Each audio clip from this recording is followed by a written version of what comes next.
اعوذ باللہ من الشیطان الرجیم بسم اللہ الرحمن الرحیم رب اشرح لی صدری ویسر لی امری واحلل عقدۃ من لسانی یفقہوا قولی۔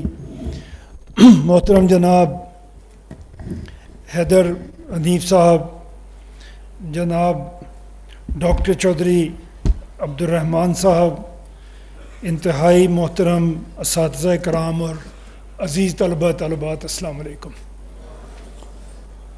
میں سب سے پہلے تو حنیف صاحب تو یہاں پہ نہیں ہیں، ان کا شکریہ ادا کرتا ہوں، ان کی عدم موجودگی میں آپ میرا شکریہ انشاءاللہ حیدر صاحب ان تک پہنچائیں گے، اور حیدر صاحب کا اور تمام اساتذہ کا کہ آپ نے موقع دیا ہمیں یہاں پہ حاضر ہونے کا۔ چودھری عبد الرحمن صاحب ماشاءاللہ روح رواں ہیں اس پوری تحریک کے، اور انہوں نے ہمیں کافی مصروف رکھا ہوا ہے ان دنوں میں۔ پہلا سیمینار ہم نے سپیریئر یونیورسٹی میں کیا، اور اس کے بعد یہ سلسلہ چوہی صاحب نے رکنے نہیں دیا، ہم تقریباً ہر روز کہیں نہ کہیں پہ جا کے یہ باتیں کر رہے ہوتے ہیں۔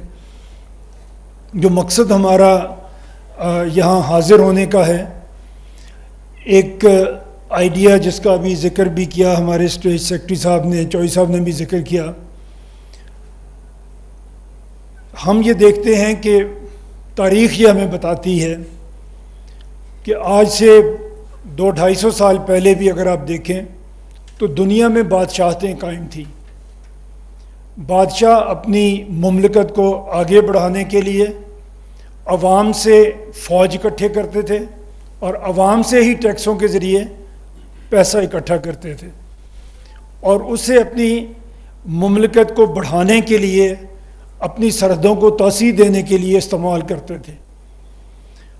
پھر انسانیت نے ایک کروٹ لی، عوام میں یہ شعور پیدا ہوا کہ یہ بادشاہ ہماری جان کو بھی استعمال کرتے ہیں اور ہمارے مال کو بھی استعمال کرتے ہیں، اور اس کے بدلے میں جو پھل انہیں ملتا ہے، جو فتوحات انہیں ملتی ہیں، جو وسائل انہیں ملتے ہیں، اس میں عوام کا حصہ نہ ہونے کے برابر ہے۔ جس دن یہ احساس عوام کو ہوا، اس دن سے جمہوریت کی بنیاد رکھی گئی۔ عوام میں یہ احساس پیدا ہوا کہ یہ محنت بھی ہماری ہے اور یہ پیسہ بھی ہمارا ہے، اس پر سب سے پہلا حق بھی ہمارا ہے۔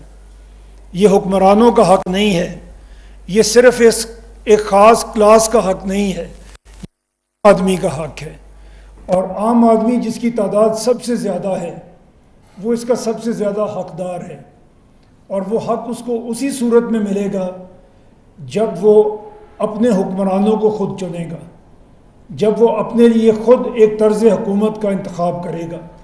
یہ احساس ہوا، اس احساس کے بعد جمہوری معاشرے وجود میں آئے، جمہوری ملک وجود میں آئے، اور ان جمہوری ممالک نے جب اپنے وسائل کو عوام تک پہنچانا چاہا تو انہوں نے دیکھا کہ ہمیں ایک نیشنل گورنمنٹ چاہیے جو ایک بڑے ملک کی حکومت ہوا کرتی ہے۔